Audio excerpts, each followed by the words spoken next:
Start today's session. My name is David Benjamin. I'm the Director of Sport and Physical Education. Today's session, this is our second day in our sport conference. Today's sessions, I'll just do a quick review of today's sessions. We start off in our sports science, high performance fitness training and rehabilitation section.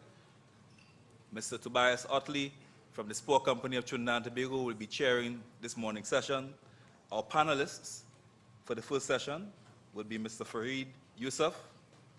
He'll be presenting on harnessing the brain, the next frontier for elite athletic performance. Mr. Gregory Seal presenting on functionality, training, the hamstrings, considerations for strength and power production, and biomechanical efficiency.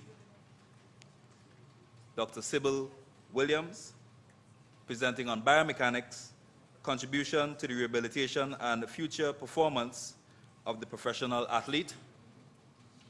And Mr. Miguel Jagasa, presenting on investigating the effects of the body position for horizontal bench press on activation levels of 3 muscles. That session will take us to our 10:30 break. The second session is a session that will be divided into 2 areas. We'll be utilizing Auditorium A, session entitled Women, Gender, and Sport.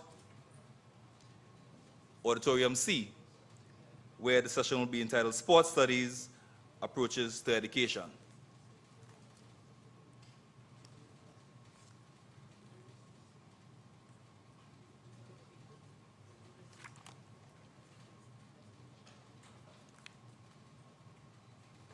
This afternoon,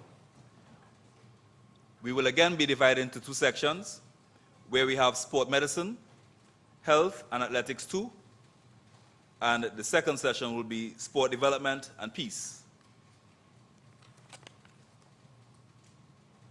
That would then take us to our final plenary session, where we have a round-the-table discussion on sports and the media, which will be chaired by Ms. Sunuti Maharaj. And we have a distinguished panel of persons joining us from the media for healthy discussion. Ladies and gentlemen, welcome to today's session. We hope that you enjoy the rich delivery of research material. Thank you very much. May I hand you over to Mr. Tobias Otley. Mr. Otley, please.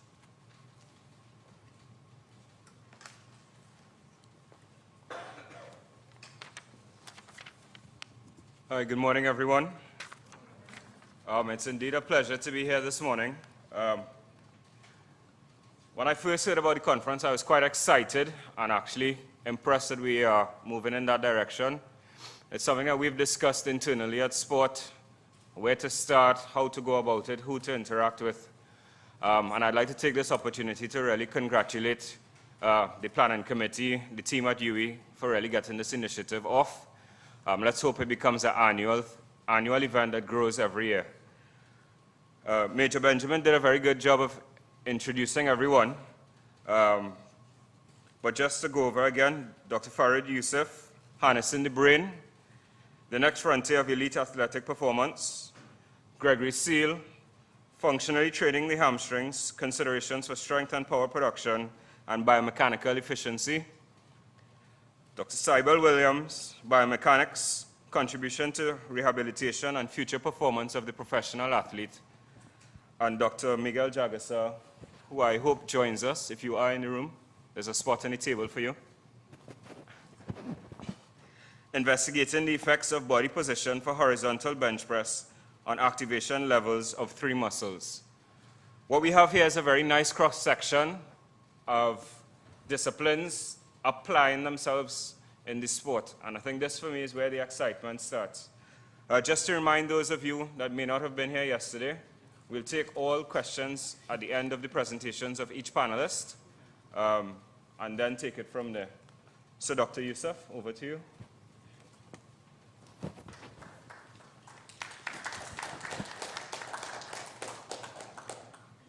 morning. Am I on? Okay. Literally and figuratively.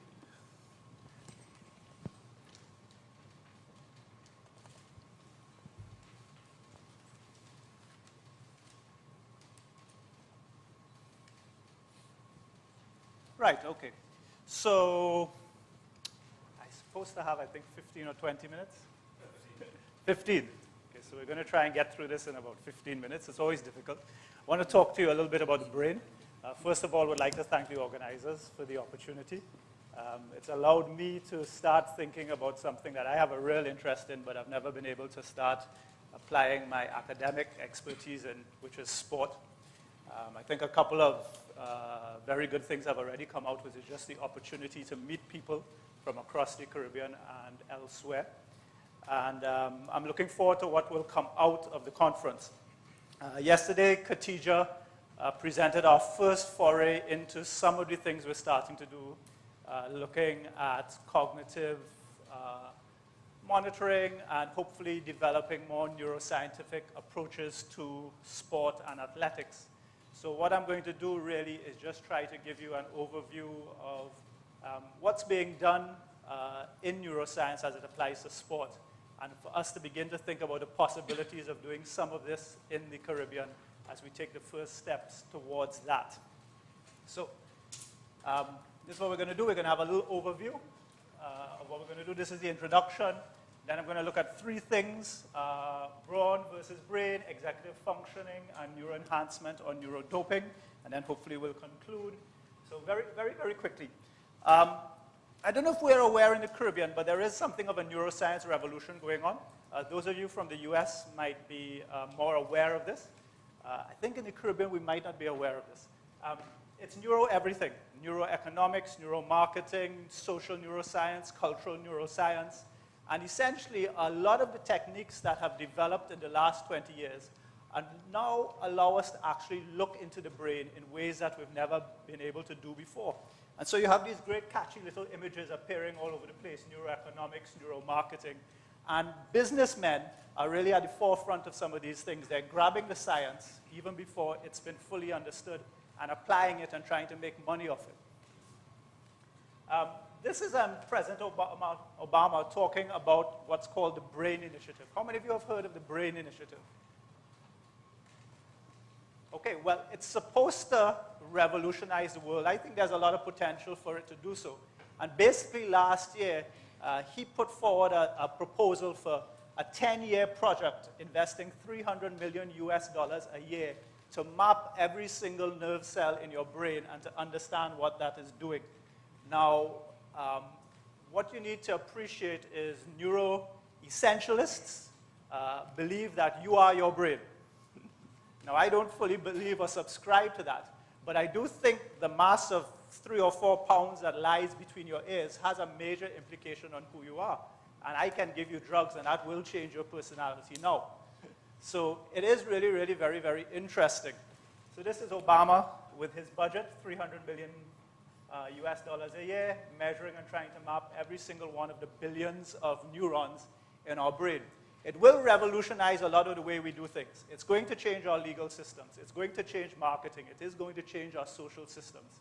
Have you all heard about the trust drug, oxytocin? Okay, so some of us have heard about oxytocin and those kinds of things. Very preliminary data that gets a lot of, they're kind of sexy out there in the literature, but it will actually produce real changes going forward. Right. So I just like to give one example for you to understand where this could be taking us. And I find this is one of the more powerful examples. This is an example of mind reading. Question mark, question mark, question mark. And we're trying to get through this introduction as quick as possible.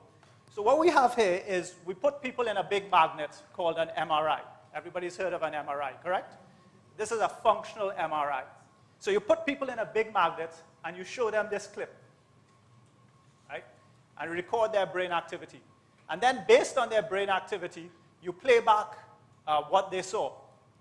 So we're going to look at both clips at the same time, and I want you to see how closely what they saw matches up with what we could read just from the brain scan. Now, this is today. In 10 years' time, we might have the image on this side lining up with this side. But it's amazing how similar they are now. So let's just watch it. It's 30 seconds. So let's see if we can get this without any errors.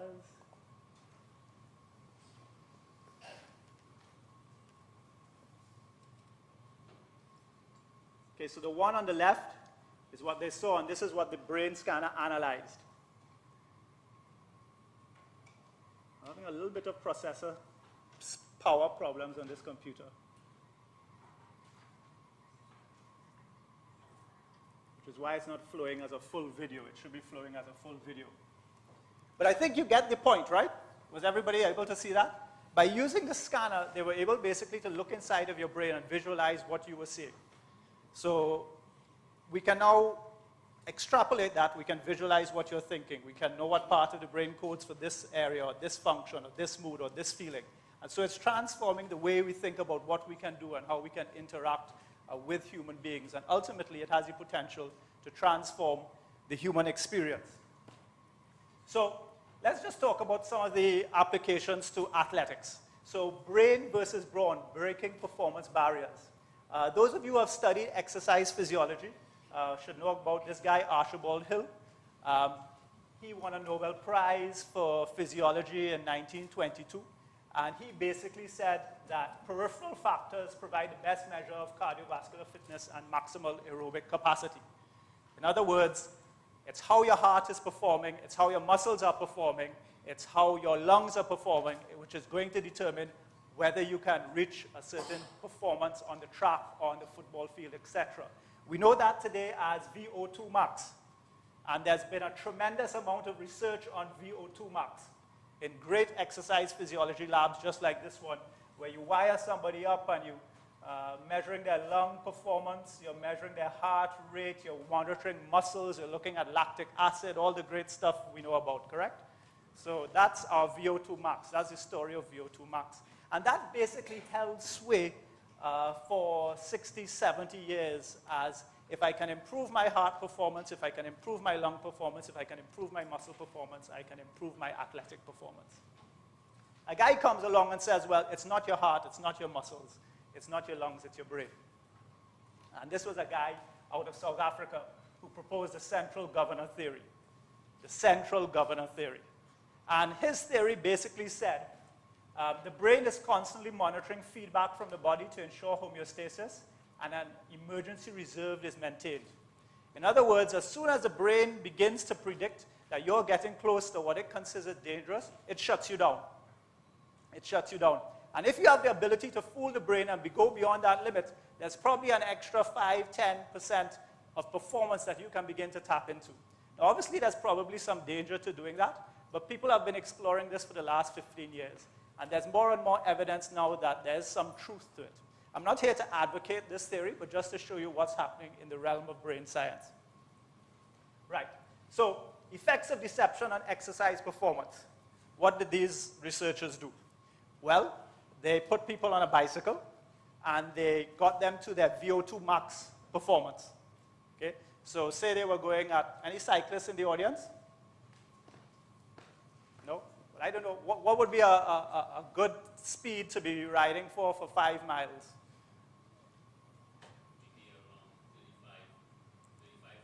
Right, 35, 40 kilometers an hour. So they hit Vo2 Max at about 40 kilometers per hour. And based on that, they created a computer simulation of the athlete themselves. And they told the athlete to ride against himself. Everybody understands? Okay. Now they gave 2 groups. The ones that were really riding against themselves at 40 kilometers an hour, well, they could only hit that speed. They couldn't go beyond it. But they had another group where they increased the speed by 2%.